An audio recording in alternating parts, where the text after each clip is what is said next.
Did you know you could use a Cricut Maker machine to engrave on different types of plastics like acrylic? And if you notice, some of these engravings look a little bit nicer than others. Let's head to the craft room to see why that is.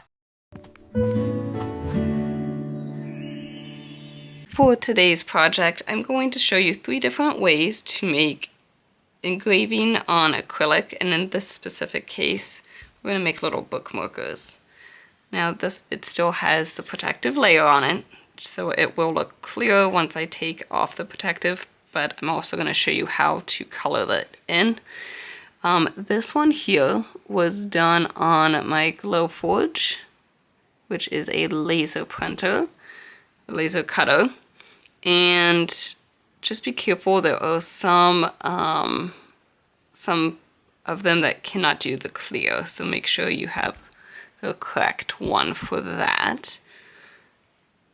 And I just have a beautiful little design. This one was a little small detailed, so I did it with the Glowforge, the laser, instead of the Cricut. These two will both be done on the Cricut.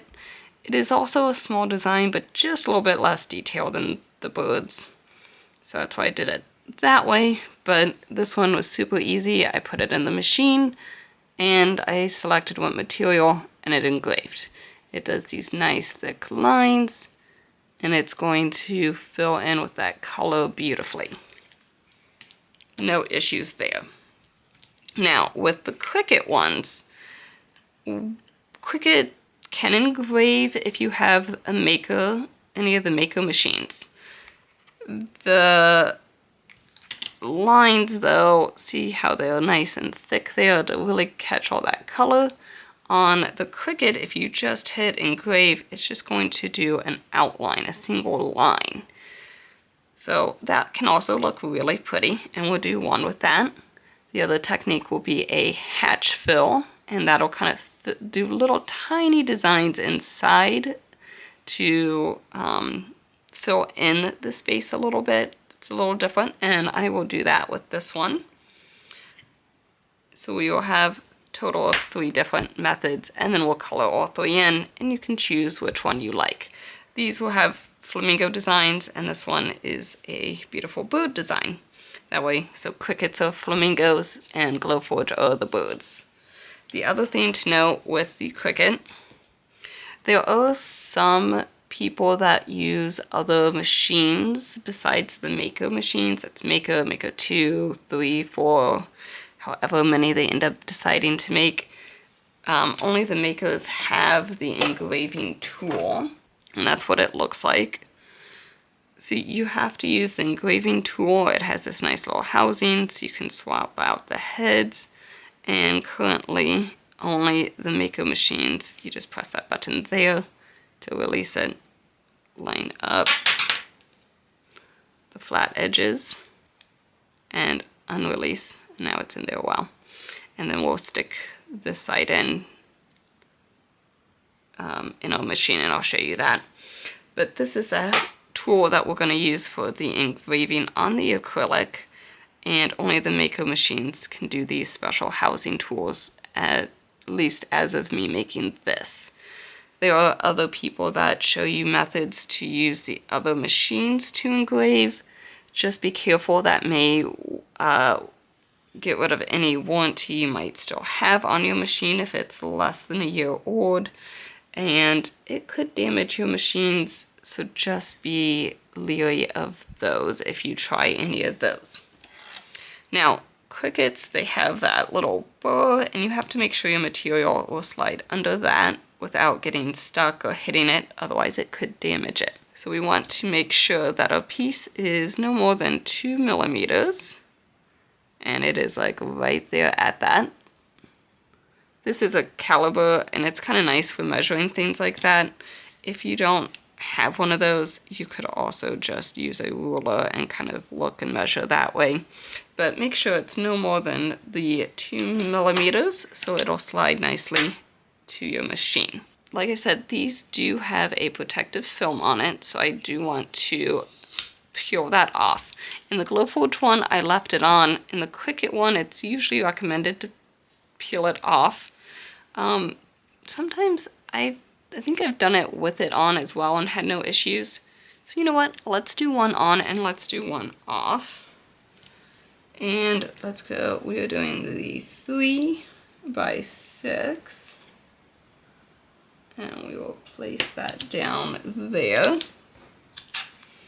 And then the other one, I said I'm going to leave it on, and we will do the 6 by 6. That way we knew where to put it on a machine, on a screen when we go to cut it. So this is a strong grip mat. It is a brand new one, so it is very sticky, and that's so it does not move. And then I'm also going to tape it down. And try not to place the tape where your design may be. I have accidentally gone over it before and it's been okay, so don't worry too much, but try not to get too much. And this is just blue painter's tape. So here we are at a machine, and there's just a couple things. First, we got to put in a engraving tip, which is the 41. 41, and it has the really sharp tip there. So I need to open clamp B here, take out the normal one, fine point, and then remember this wheelie put is what's going up against it. Close and close. Then another thing is these are called stir wheels, and I don't want them to go over my material because they can scratch it, and because this is a thicker material. So for this material, I'm pushing them off to the side. You can do either side. And then we are ready to feed it into our machine. I do have my Cricut connected to my computer via the cable that it came with instead of the Bluetooth connection, because this is going to take a while and I don't want any issues with internet connection and it mess up for any reason at all. So I do directly connect it when it's bigger projects like this. And we already picked a acrylic thick 2mm setting. I did do more pressure. We lined it all up on the screen, so now it's flashing and ready to go.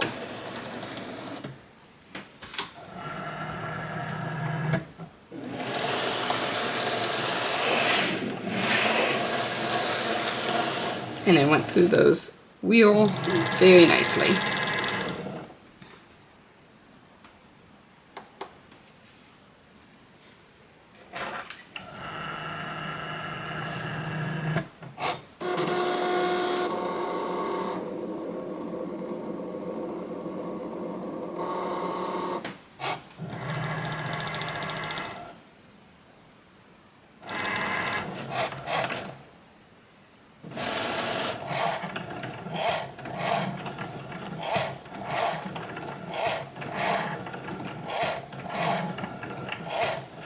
This one it's doing now is the hatch fill. That's why it keeps going up and down. This one will be the single line.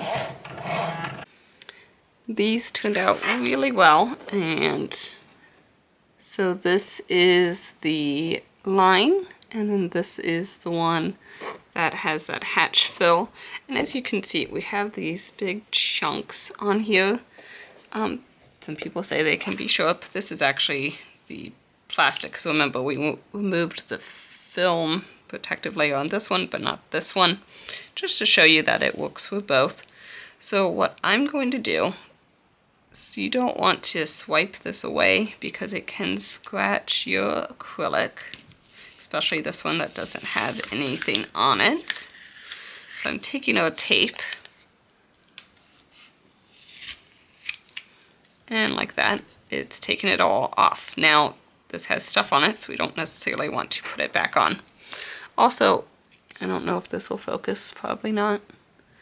The tip of a tool will also, see there's that 41, will also have some of that on it, so make sure you clean that well as well.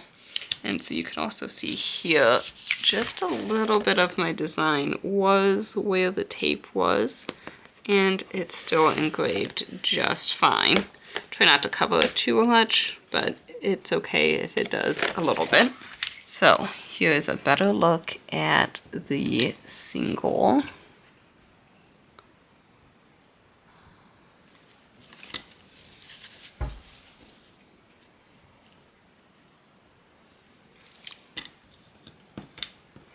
The hatch fill,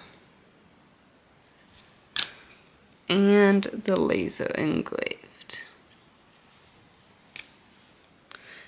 These two still have the protective layer on it. This one only has it on the back.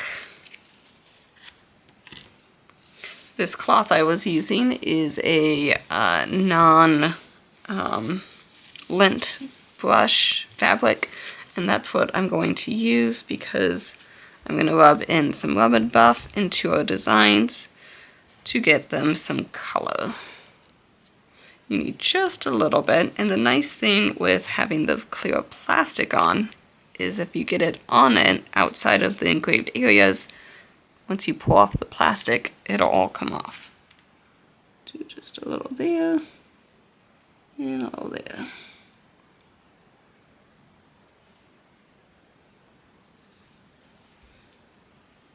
Let's do that for now, and then we'll continue with that.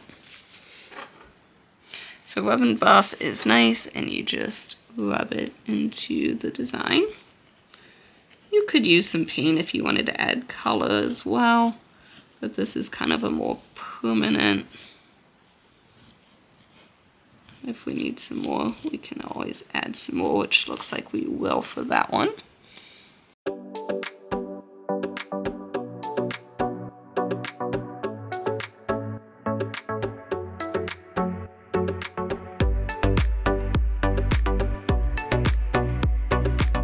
So now this is the one without any protectant layer on it. So we do want to then, I'm doing a new side, clean it off and get it out of all those areas that are not engraved areas. And if some parts don't want to come off, we can get it wet and get them off that way as well.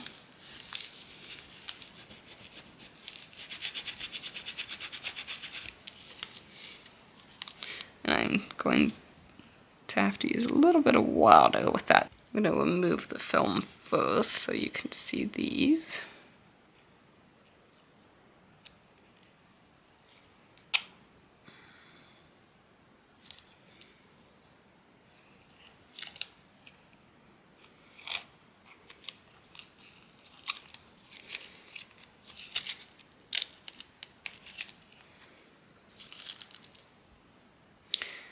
I'm gonna have to go in and get a little bit here too on the birds.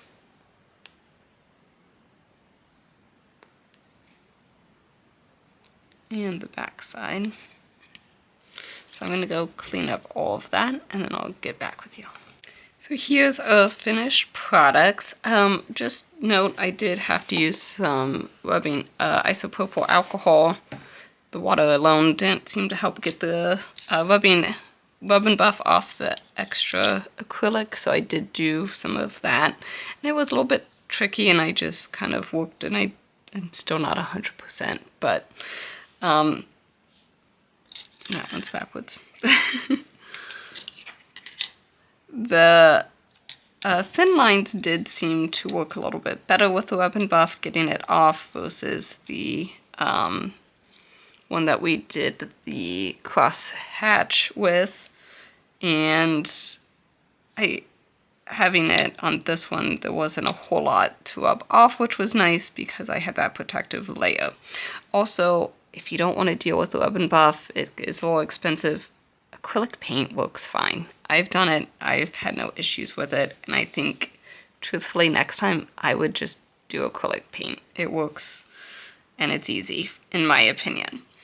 That also, since these were backwards, made me think, so this is the textured side. If you want the smooth side, then just make sure you mirror your image before you have it cut. So I did two different types of ties, so I'm going to show you both here with this one. So for this one here, I just folded it in half stuck it through the hole. If you have trouble sticking it through the hole, you can always use like a pencil or something. So don't pull it all the way, so we have half and half. There's that loop. So we have a loop, and then the loose ends go through the loop. And that is that one. For this one here, I just did a double knot. There might be other methods, that's just the ones that I have done. So this one, we just single through the hole, and then get about halfway, and just tie a typical knot. You can do a double or a single. I just did a single, and there they are. So here, let's see if I can do an up close. That is with the Cricut, just engraving, nothing else. This is the Cricut with the hatch fill. And this one is the Glowforge. Let me know down below which one you like the best. And I hope this inspires you, whether you have a Glowforge or a Cricut, to engrave on acrylic, because it's really easy. You just need those few little tips that I've given you. I hope you had fun crafting with me, and look forward to crafting with you next time. Bye for now. Thank you for watching. We hope you enjoyed our crafty adventure today. Do not forget to subscribe and check out our video pics. Happy crafting!